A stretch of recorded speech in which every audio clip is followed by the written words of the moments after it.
Okay, let us continue. Calcium channel blocker, as we discussed, there are two categories: dihydropyridine calcium channel blocker and the non-dihydropyridine calcium channel blocker. Generally, the dihydropyridine calcium channel blockers act on the blood vessels,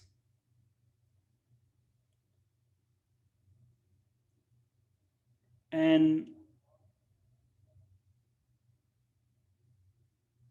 non-dihydropyridine calcium channel blockers act on the heart muscles. And examples are verapamil and diltiazem. Verapamil and diltiazem. These are the two drugs which act on the heart muscles. Calcium channel blocker which act on the heart. Verapamil and diltiazem. We can say non-dihydropyridine derivatives. What is the mechanism of action? They blocks the, as the name indicate, calcium channel blocker itself mechanism blocks voltage dependent calcium channel in the heart and the arteries. If it blocks the voltage gated calcium channel in the arteries, reduced peripheral resistance. So calcium channel blocker generally reduce the peripheral resistance. It causes the vasodilation, and if it blocks the calcium channel in the heart, it produces negative ionotropic and chronotropic effect. So if the negative ionotropic effect means they decrease the heart rate, decrease the force of muscle contractions, we can say may decrease the cardiac output.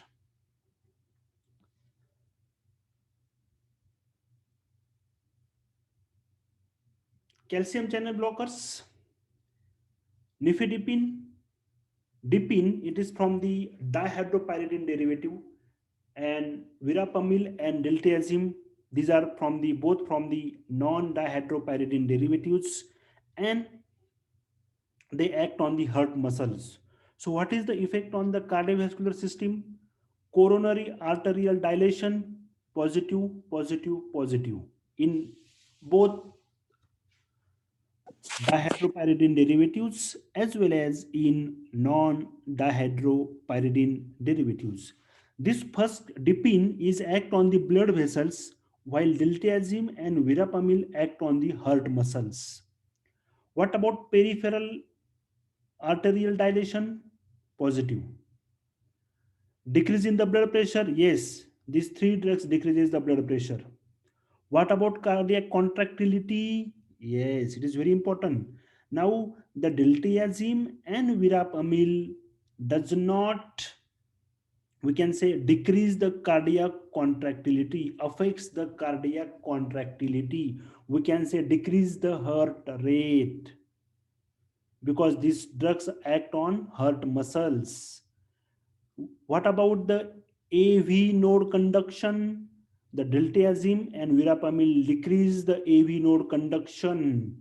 What about the heart rate? Diltiazem and verapamil, these two drugs decreases the heart rate. And verapamil among is a more powerful as compared to diltiazem. What about nifedipine, which is the dihydropyridine derivatives act on the vessels?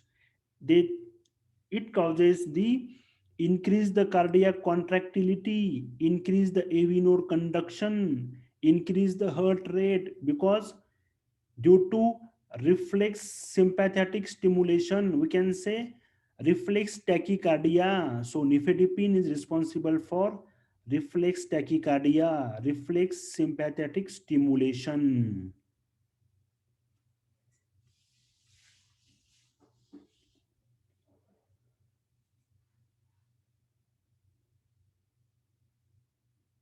On the other symptoms, as calcium channel block What is the effect on smooth muscles?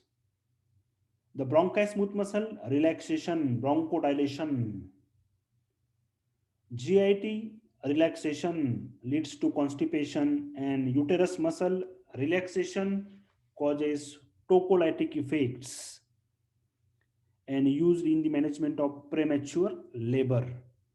Calcium channel blocker also decrease the platelet aggregation. So if decrease the platelet aggregation, the patient of the generally on the therapy of the uh, platelet drugs including aspirin, clopidogrel should be take care in the considerations. Decrease the insulin secretion, especially verapamil. So verapamil is responsible for decrease the insulin secretion.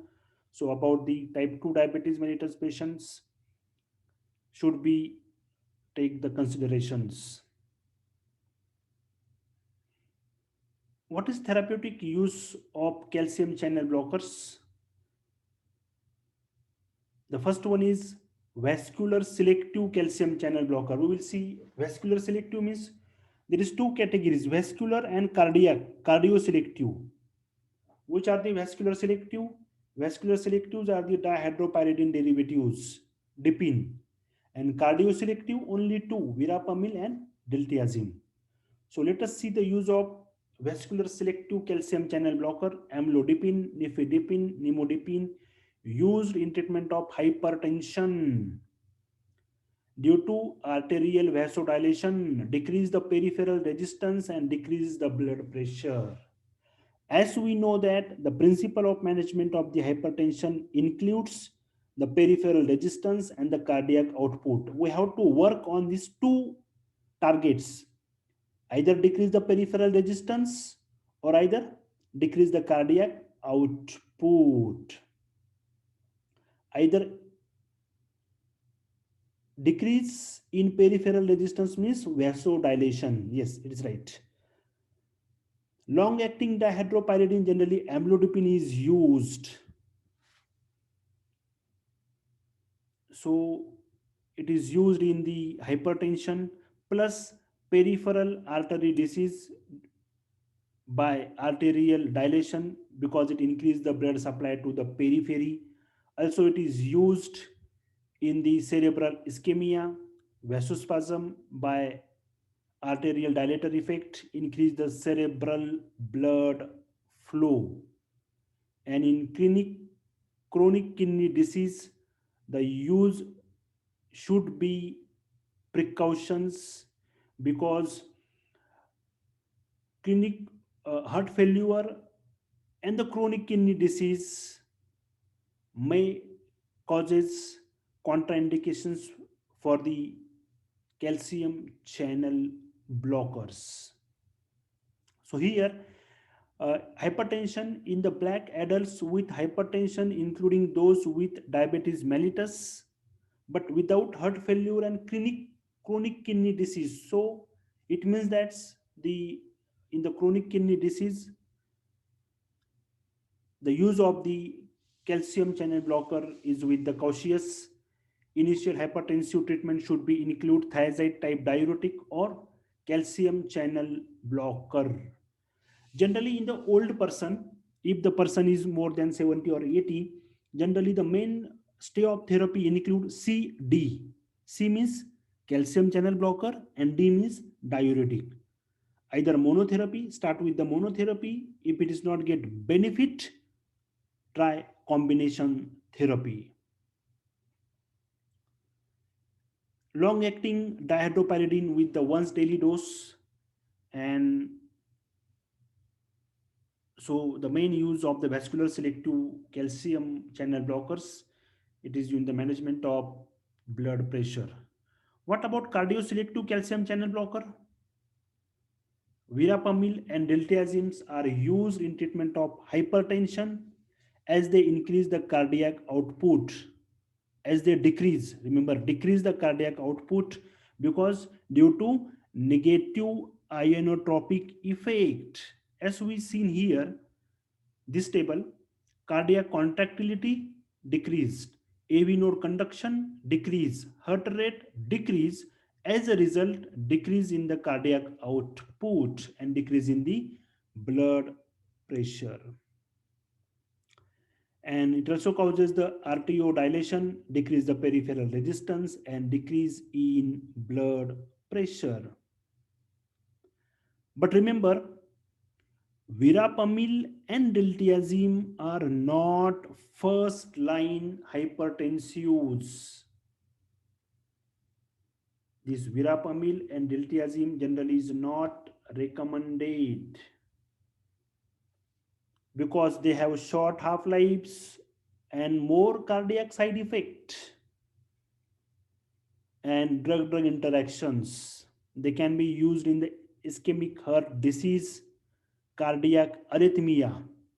If it is, we can use cardioselective calcium channel blocker if there is a tachycardia, but not in bradycardia. If there is a tachycardia, we can use cardioselective calcium channel blocker. What is the mechanism? It blocks the voltage gated calcium channel in the heart, decrease the calcium influx, decrease the AV node conduction, increase the AV node refractory period, and transmission of impulses from the atria to ventricles are decreased. It is also used for the hypertrophy obstructive cardiomyopathy because they cause decrease in the calcium influx and the calcium load within the cardiac cell, which leads to decrease in the force of contraction during systole. So what is overall effect? Here the beneficiary effect is decrease the oxygen consumption. And due to this decrease in the oxygen consumption, it is used in hypertrophy obstructive cardiomyopathy, and plus we can say IHD. Side effects includes hypersensitive reactions. These are the, but more remarkable here, verapamil diltiazem may cause bradycardia, heart block, and heart failure. So it is contraindicated in the patient with the bradycardia, arrhythmia, bradyarrhythmia, heart block, and heart failure. Verapamil also decreases the insulin secretions. So the patient with diabetes mellitus should be take the precautions. Generally, calcium channel blocker amlodipine, which is a dihydropyridine derivatives, they leads to the ankle edema, pedal edema. Why it causes the edema? The patient who are on amlodipine, or we can say on the calcium channel blocker therapy, get ankle or pedal edema. And how can you treat this edema?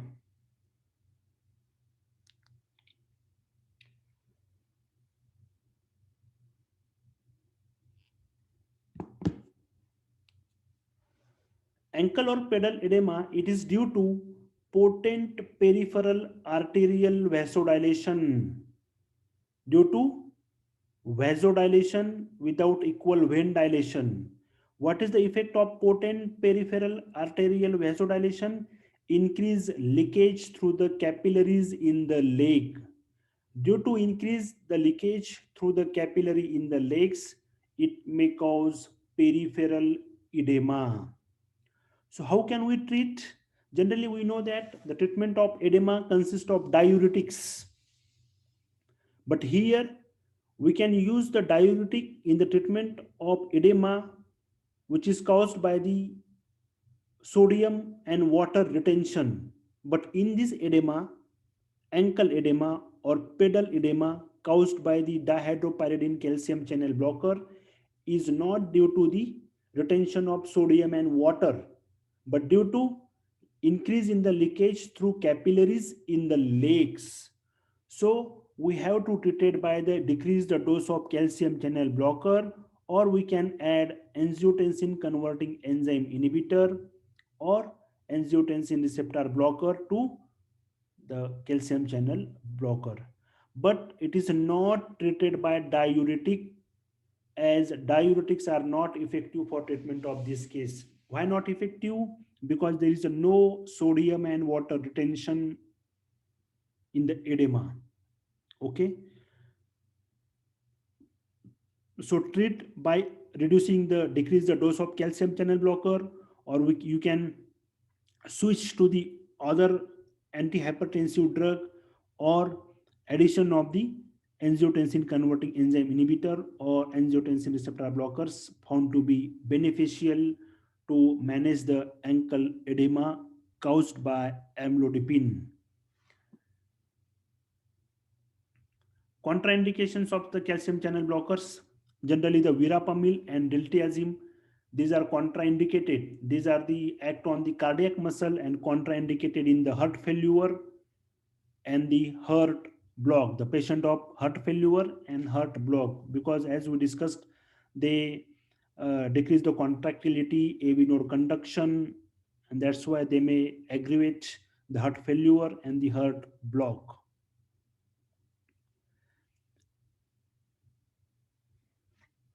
They also decrease the blood pressure as they decrease the cardiac output, decrease the peripheral resistance, and decrease the blood pressure. With the beta blockers and digitalis, which also decrease the AV node conduction and may leads to heart blocks. So this calcium channel blocker should not be added with the beta blocker, and the digitalis, which is also used in the congestive heart failure, because these two drugs include decrease the AV node conduction and may leads to heart block. In sick sinus syndrome and hypersensitivity carotid sinus syndrome, these two leads to bradycardia, so it should be contraindicated in the bradycardia. Cardiogenic shock, because the in the cardiogenic shock, the conduction and the contractility and cardiac output is already decreased. And verapamil is contraindicated in the type 2 diabetes patient because decrease in the insulin secretion, and nifedipine is contraindicated in the angina.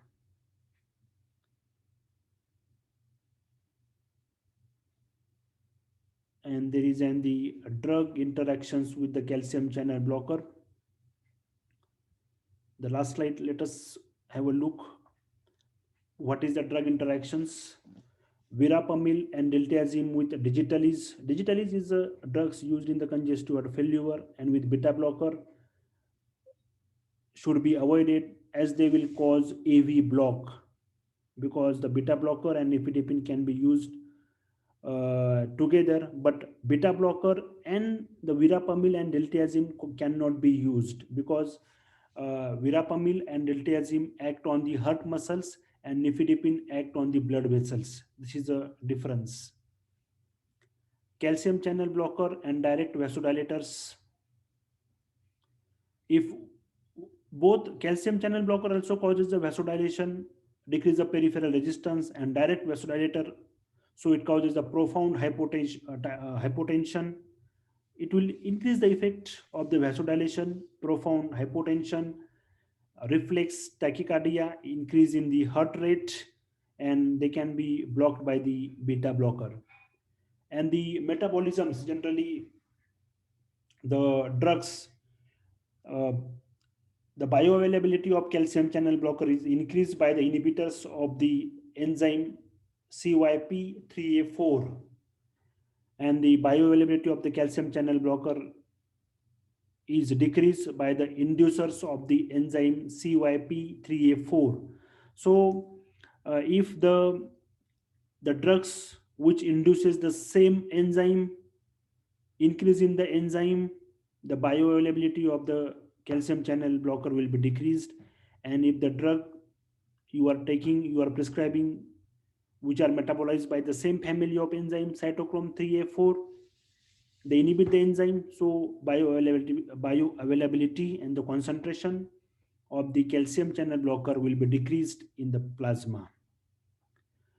Verapamil is a strong CYP3A4 inhibitor, so it should be avoided with the simvastatin and the atorvastatin, which is metabolized by the same enzyme. And verapamil is also strong inhibitor of the intestinal and renal transport protein. that is glycoprotein pump, and it should be avoided with the use with the digoxin, cyclosporine, and the loperamides. So if the pump is inhibited, if the protein glycoprotein, this glycoprotein pump is inhibited, what will happen? What is the action? The amount of drug will be increased. Bioavailability of the drug is increased if it is given with the digoxin, cyclosporine, and the loperamide. And the bioavailability and half-life of the calcium channel blockers are increased, and dosage should be reduced in the older with the hepatic cirrhosis. And this clevidipine is available for IV administration. uh, Clevidipine and nicardipine is given by IV infusion for the treatment of hypertensive emergency. We will discuss the hypertensive emergency in the therapeutic session. What do you mean by the hypertensive emergency and the cases? Thank you very much.